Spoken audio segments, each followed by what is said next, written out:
Have you ever stopped to think that maybe you are not who you think you are? That the thoughts you have, the decisions you make, the desires that seem to be yours may not have come from you? What if I told you that there is a hidden force within you, silent, deep, dark, that has been guiding your life since day one without you even realizing it? No, this is not a conspiracy theory. This is psychology. And if there's one name you need to know to understand what is really going on inside your mind, that name is Carl Jung. Are you tired of repeating the same mistakes? Of sabotaging your relationships? Of feeling that something is holding you back, pulling you down even when everything seems to be going well? Maybe it's your shadow. Maybe it's the archetypes. Maybe it's the collective unconscious screaming for attention. But what is all of this? And why should you care? Because ignoring these aspects of your psyche is like walking blindfolded through a minefield. You will get hurt.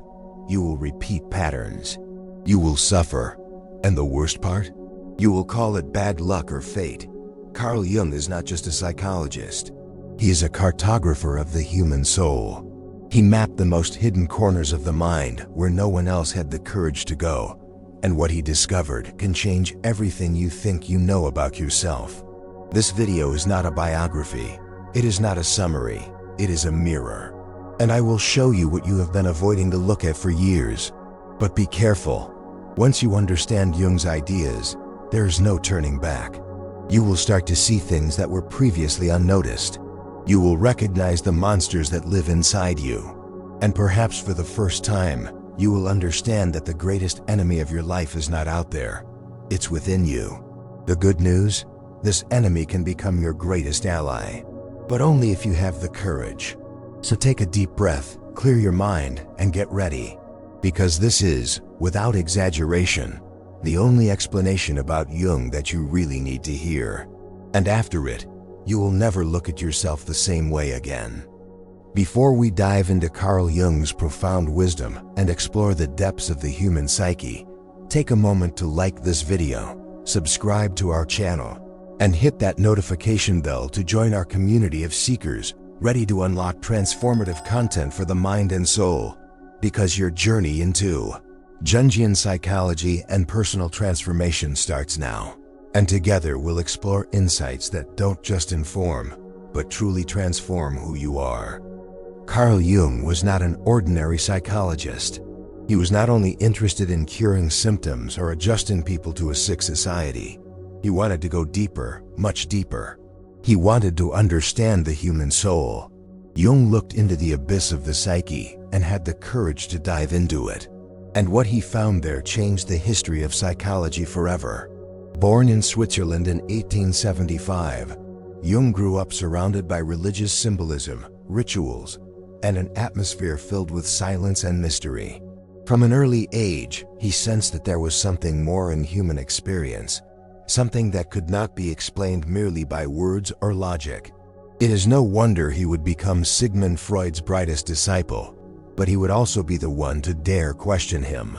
Freud believed that everything in the human mind revolved around repressed sexual desire. Jung saw something else. He saw depths. He saw archetypes, symbols, myths, collective forces. While Freud looked at the immediate past, Jung saw thousands of years back, touching the ancestral roots of our existence. And for that reason, the rupture between the two was inevitable. Jung did not want to just treat mental illnesses. He wanted to restore the lost connection of human beings with their essence. He believed that the psyche was a living, dynamic system full of opposing tensions, light and shadow, reason and emotion, masculine and feminine, and that suffering was not a mistake of existence, but a call to transformation. He created a new way of seeing the human being, analytical psychology, a path that does not seek to erase what is wrong in you, but to understand, to integrate, to make conscious what has been rejected, hidden, denied. Because for Jung, the true enemy was not suffering. It was unconsciousness. But why does all this still matter? Because today's society remains sick. We continue to be trapped in destructive patterns. We continue to ignore our emotions, anesthetizing emptiness, fleeing from pain. And Jung not only predicted this, He offered a way, a map to within ourselves, a chance to understand why we feel so disconnected and what we need to do to reconnect. He does not offer you easy answers nor empty promises, but he offers you something that no one else offers, the truth about yourself. And one of the most disturbing truths that Jung revealed to the world is that there is a layer of the human mind that is not individual but shared by all humanity. A deep ocean of symbols, images, and forces that shape our lives even if we are never aware of it. Most people think that their thoughts, feelings, and fears are uniquely theirs, that everything that goes on inside the mind is the result of personal experience, childhood, culture, individual memories. But Carl Jung radically challenged this idea. He revealed that there is a deeper layer of the psyche, older and more powerful, that does not belong to you, yet still governs you. He called this the collective unconscious. Imagine your mind as a small island. Everything you have lived, your memories, your traumas, your stories is there.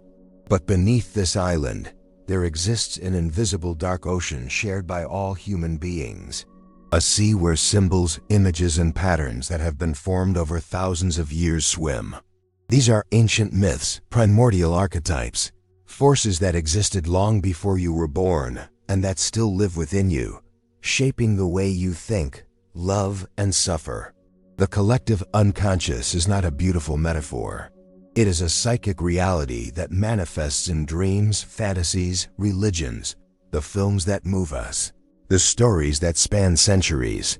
This is why different civilizations at different times created similar myths with heroes, sages, monsters, journeys, and redemptions. These stories are not just cultural inventions.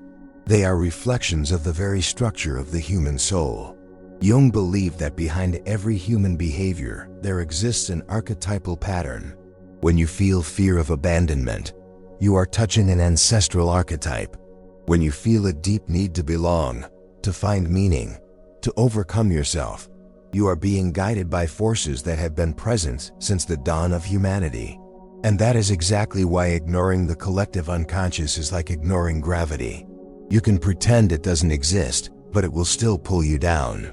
It will manifest in your relationships, your choices, in your repetitions, until you realize that you are not just fighting against your own ghosts, but against the ghosts of all humanity. But what exactly lives within this collective unconscious? Who are these invisible forces that shape your behavior without you realizing it? Jung gave them a name. He called them archetypes, universal forms present in all of us, that act as patterns of behavior, emotion, and thought. And among all the archetypes, there's one that is the most ignored, feared, and the most dangerous. It lives within you. And as long as you do not look at it, it will continue to control your life. If you're finding this content valuable, hit that subscribe button and activate the notification bell so you don't miss out on future videos like this one. Your support means everything. Have you ever done something that you later deeply regretted and couldn't even explain why? Have you ever exploded with anger at someone and later said, "I don't even know what got into me"? Have you ever felt envy, jealousy, anger, pride, but chose to ignore or justify those emotions instead of facing them? Then you have already met your shadow. You just didn't have the courage to look at it. Carl Jung believed that every human being carries within themselves a dark side, a rejected, repressed, denied part made up of everything you don't want to admit exists in you. Your most shameful impulses, your unacceptable desires, your weaknesses, your arrogance, your cruelty, your neediness, your vanity, your fury. All of this lives inside you. And the more you try to repress it, the stronger that force becomes. The shadow is everything you tried to hide to be accepted. It is what you had to suffocate to fit in. It is the child that was pruned, the teenager who had to be silent, the adult who learned to smile while crumbling inside. And here is the brutal truth. Everything you don't face in your shadow starts to control your life beneath the surface. The shadow doesn't disappear. It disguises itself. It manifests in the judgments you make of others, in the anger that explodes for no reason, in the shame that paralyzes, In the internal voice that says you are not good enough. In the sabotage that prevents you from moving forward, always at the most important moment. And the more you believe you are a good person, the more dangerous your shadow becomes. Because you don't recognize anger, selfishness, envy as parts of yourself. So you project them onto the world. You start to see evil always in others and never in yourself. Jung said, "Until you make the unconscious conscious, it will direct your life and you will call it fate." In other words, as long as you keep pretending the shadow doesn't exist, you will continue to be dominated by it. You will repeat the same patterns. You will choose people who hurt you. You will sabotage your opportunities. You will flee from love, success, freedom, because deep down you believe you don't deserve it. But there is a way. There is a way to confront this darkness. Not to destroy it, but to integrate it. Because the shadow is not just destruction. It also holds power. It contains the raw energy that, if well harnessed, can transform you completely. But for that, you need to be willing to enter dangerous territory. To face parts of yourself that have been banished, forgotten, suffocated. It is in this confrontation that the true process of self-knowledge begins. And Jung named this process. He called it individuation.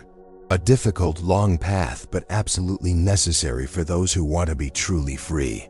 Because as long as you continue living in fragments, you will continue living in conflict. Most people spend their entire lives trying to fit in, pleasing their parents, meeting social expectations, conforming to the standards imposed by culture. They mold themselves, distort themselves, anesthetize themselves, all to avoid confronting who they really are. But deep down there is an emptiness, a discomfort, a feeling that something essential is missing. Carl Jung knew exactly what that was. He called it the absence of individuation. Individuation is not cheap self-help. It's not about living your best version or manifesting abundance. It is the brutal, intense, and profound process of becoming a whole human being. It is the confrontation with one's own shadow, the integration of internal opposites, the reconnection with the soul. It is ceasing to be just a mask, what Jung called the persona, and starting to discover the true self that lives behind it. Individuating is dying to what you thought you were to be reborn as something more authentic. It is the collapse of the ego, the breaking of illusions. It is facing the parts of you that you have denied for decades. It is discovering that you are neither as good as you would like nor as bad as you fear. It is accepting that you are light and darkness, strength and fragility, courage and cowardice all at the same time. And here's the part no one tells you. This process hurts a lot because it requires you to let go of the lies you built to survive. It demands that you stop blaming others and start taking responsibility for your own life. It requires you to stop living to be accepted and start living to be whole. Individuation does not happen all at once. It reveals itself in crises, losses, ruptures. Each time something in you dies, a belief, a relationship, an identity, something new is born in its place. But this only happens when you are willing to face discomfort, doubt, chaos.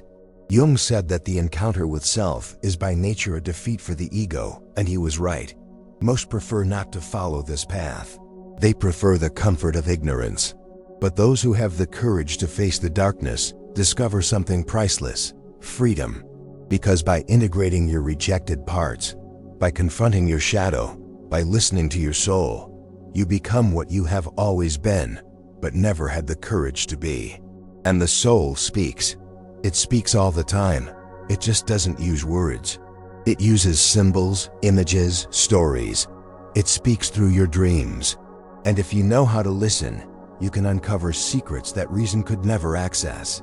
While the modern world mocks dreams, treating them as nonsense or random noise of the mind, Carl Jung went in the opposite direction.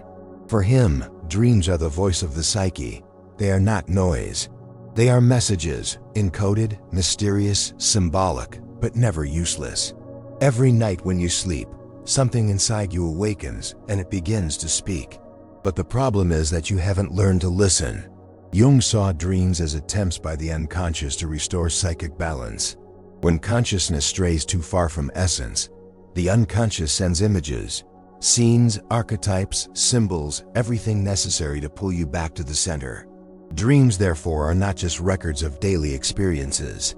They are guidance, directions, invitations, warnings, sometimes even alerts. Think about this. Why do you dream of falling when you are losing control in real life? Why do you dream of teeth falling out when you feel weakened? Why does the same symbol appear repeatedly, even in different dreams? This is not coincidence. It's the soul trying to communicate. But the soul does not speak in rational language. It speaks in symbols. And here comes one of Jung's greatest contributions, the study of archetypal symbolism. Lions, snakes, houses, forests, mirrors, doors, tunnels, mothers, shadows. These elements do not appear in your dreams by chance. They represent parts of your psyche. They are pieces of your soul trying to emerge, and each symbol has an energy, a function. A house, for example, may represent your inner self. A snake may indicate transformation. A ladder may point to spiritual ascent or unconscious descent, depending on the direction. A mirror may be the reflection of a shadow you do not want to see. Understanding this language is like learning an ancient language, the language of your soul. Jung believed that the more we ignore the symbols of dreams, the further we drift away from ourselves. And when we stray from the center of the soul, we become lost. We enter a crisis. We become anxious, depressed, disoriented. We lose our sense of direction because we lose connection with the internal compass. Dreams are that compass, and ignoring them is like covering your eyes while walking through a maze. Do you want to know who you really are? Do you want to understand why you attract certain patterns? Why you feel stagnant? Why you carry certain fears? Look at your dreams. Write them down. Reflect on them. Face your symbols. They contain answers that your conscious mind cannot formulate. But dreams are not the only ones that speak in symbols. There is a much deeper, older, and more influential force that also manifests through them. Archetypes. They are the invisible characters that live within you, the true directors of the theater of your life. Have you ever caught yourself acting strangely as if you weren't yourself? Have you felt like you were repeating patterns whose origins you don't even know? Or that you always attract the same type of person, the same pain, the same type of story? Carl Jung knew exactly why this happens.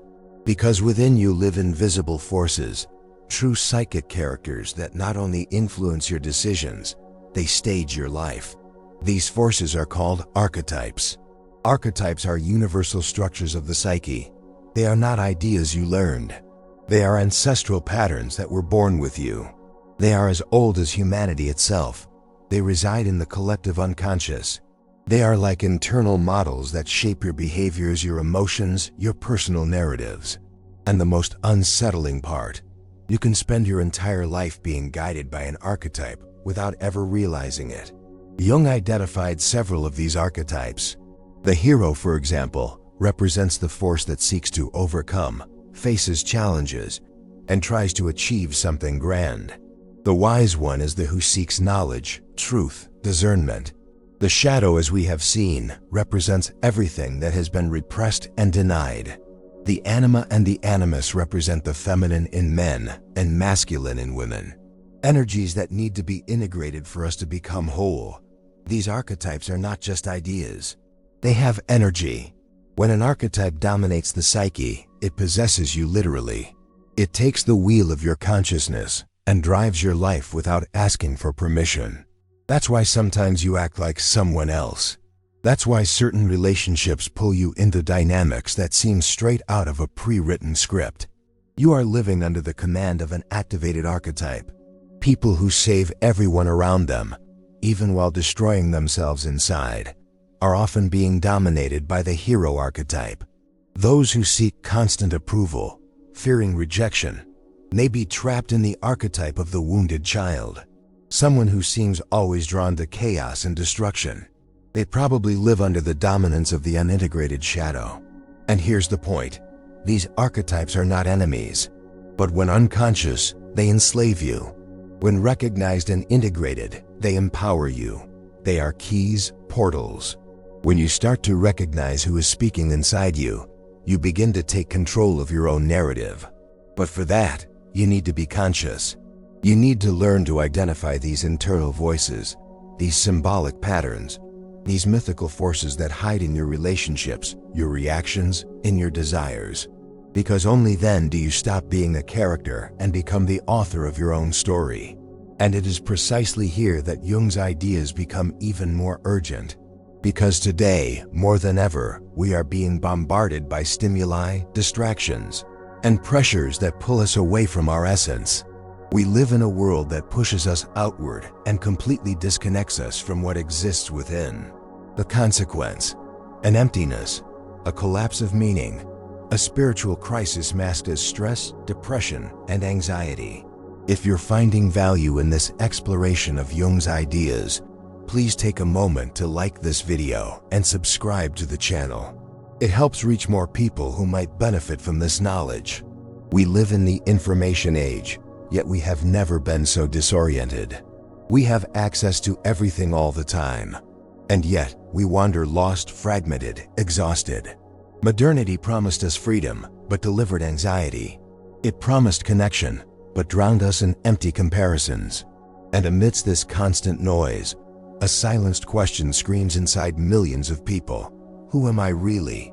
It is precisely at this point that Carl Jung's work becomes more relevant and more necessary than ever. Jung did not offer ready-made formulas. He did not sell happiness in pills, nor did he promise success with positive thinking. What he offered was something infinitely more powerful: a path back to the soul, a route of reintegration with everything that has been forgotten, suffocated, distorted by a society obsessed with productivity, appearance, and performance. He foresaw the collapse of identity.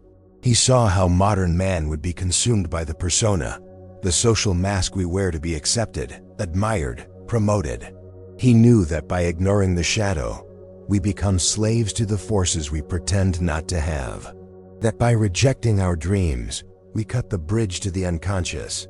That by laughing at symbols and archetypes, we lose the map of our own being. Jung wrote about this decades ago. But today, it is as if he were describing exactly what is happening. People who feel empty, even surrounded by achievements. Relationships that are increasingly superficial, fragile, disposable. Existential crises in young people in their 20s. Explosions of anxiety, depression, and disorders that medicine tries to contain but does not understand. The modern world sold us the illusion that we can live only on the surface, but the soul does not accept being ignored for long. And when it screams, it does not ask for likes. It asks for meaning, depth, integration. Jung was not a therapist for times of peace. He was a guide for times of collapse, times like now. Because when everything outside loses its meaning, status, success, control, it is necessary to turn inward. And this internal dive is frightening, because inside you will not only find light, you will find monsters, traumas, masks, painful truths. But you will also find something that no one can give you: your true self. You will not heal your life with ready-made phrases, nor with shortcuts. But if you have the courage to face yourself, to strip away the illusions, to dive into this process that Jung called inner transformation, then yes, there is hope. And this video is here for that. To remind you that there is a path, that your pain makes sense, that you are not broken. You are just fragmented and you can rebuild yourself. You spent your whole life trying to fit in, protect yourself, and belong. You pretended to be strong when you were in pieces. You smiled when everything inside you was screaming for help. And at some point along the way, you forgot who you were. You forgot your essence, your mystery, your creative chaos, your soul. But now something in you has started to awaken. And it's no coincidence that you are here. Jung believed that nothing happens by chance, that even the most accidental encounters are manifestations of the unconscious trying to show you something. And perhaps this video has been exactly that, a call. A call to stop running away. A call to stop lying to yourself. A call to abandon the surface and dive deep into the depths of your psyche. What Jung teaches us is not easy to hear because it requires courage, It requires pain. It requires responsibility. But it is also liberating because the moment you understand that you're not broken, just unconscious, you gain power, the power to transform, integrate, heal. You don't need to understand everything right now. You don't need to decipher all your dreams or identify all your archetypes, but you need to take the first step, the step of honesty, the step of saying enough. Enough living on autopilot. Enough of denying your pain. Enough of being a prisoner to a superficial version of yourself. From now on, everything changes because now you know. And what has been seen can no longer be invisible. I want to invite you to share your thoughts in the comments below. Which of these ideas confronted you the most? Which truth hit you hard? Which part of your shadow do you know you need to look at, but are still avoiding? Because just putting this into words, you are already bringing light to the unconscious, and this is the beginning of liberation. If you found this video meaningful, please give it a thumbs up and don't forget to subscribe for more content like this. Hit that notification bell so you don't miss the next video where we'll continue this journey of self-discovery. Thank you for having the courage to look within. The path may not be easy, but it's worth it. See you in the next video.